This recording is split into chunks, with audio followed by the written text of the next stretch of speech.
Hello అండి, అందరికీ నమస్కారం. ఈరోజు నేను చెప్పబోయే కథ కోడలి అతి ప్రేమ. కొడుక్కి పెళ్ళి 5 సంవత్సరాల తర్వాత మళ్ళీ తాను పుట్టి పెరిగిన ఊరు వచ్చాడు. సుగుణమ్మ తన భర్త పోయిన తర్వాత దొరికిన పని చేసుకుంటూ జీవిస్తోంది. ఎన్నిసార్లు వాళ్ళు పనిచేసే అయ్యగారికి చెప్పి కొడుక్కి ఫోన్ చేయించినా రెస్పాండ్ అయ్యేవాడు కాదు. వాళ్ళ జీవితాలకు కొడుకుని ఇంజనీరింగ్ చదివించిన పెద్ద మాట అయినా కొడుకు కోరుకున్నాడు అని ఎంతో కష్టపడి హాస్టల్లో పెట్టి మరీ చదివించారు. కొడుక్కి ప్లేస్మెంట్లో జాబ్ వచ్చింది. తనతో పాటు చదివిన అమ్మాయిని పెళ్లి చేసుకుని బెంగళూరులో కాపురం పెట్టారు అని స్నేహితుల ద్వారా తెలిసింది. కొడుకు పెళ్ళైన 6 నెలలకే తన భర్తకి దూరమైంది సుగుణమ్మ. ఎన్నిసార్లు కొడుక్కి తెలియచేయాలని ఎంత ప్రయత్నించినా లాభం లేకపోయింది. మళ్ళీ ఇన్నాళ్ళు కొడుకు తన ఇంటికి రావడమా? సుగుణమ్మ ఆనందంతో నోటమాట రాలేదు.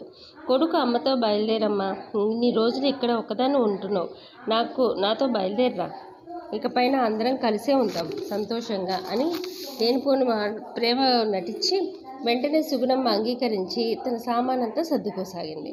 మొత్తం ఊళ్ళో అందరికీ విషయం చెప్పేసింది. కానీ సుగుణమ్మ గురించి, వాళ్ళ కొడుకు గురించి తెలిసిన చాలామంది ఆమెను వెళ్ళొద్దని చెప్పారు. కానీ ఆమె వాళ్ళందరూ కుళ్ళుకుంటున్నారని మొహానే అనేసింది. తల్లి కొడుకులు ఇద్దరు బెంగళూరు చేరుకున్నారు. కొడుకు ఎంతో ప్రేమగా పలకరిస్తుంది, కోడలు ఎంతో ప్రేమగా పలకరిస్తుంది. కొడుకు కోడలు చాలా బాగా చూసుకుంటున్నారు. ఆ పరిస్థితికి ఆమెకే చాలా సంతోషం అనిపించింది. సుగుణమ్మ ఆమె స్నేహితురాలు కొడుకుతో ఫోన్ చేయించి చాలాసేపు మాట్లాడింది. ఆమె స్నేహితురాలు ఆ ఊర్లోనే ఓల్డేజ్ హోమ్లో ఉందని తెలుస్తుంది. సుగుణమ్మ మనసులోనే తనకు ఆ పరిస్థితి ఎప్పుడు రాదా అనుకుంటుంది.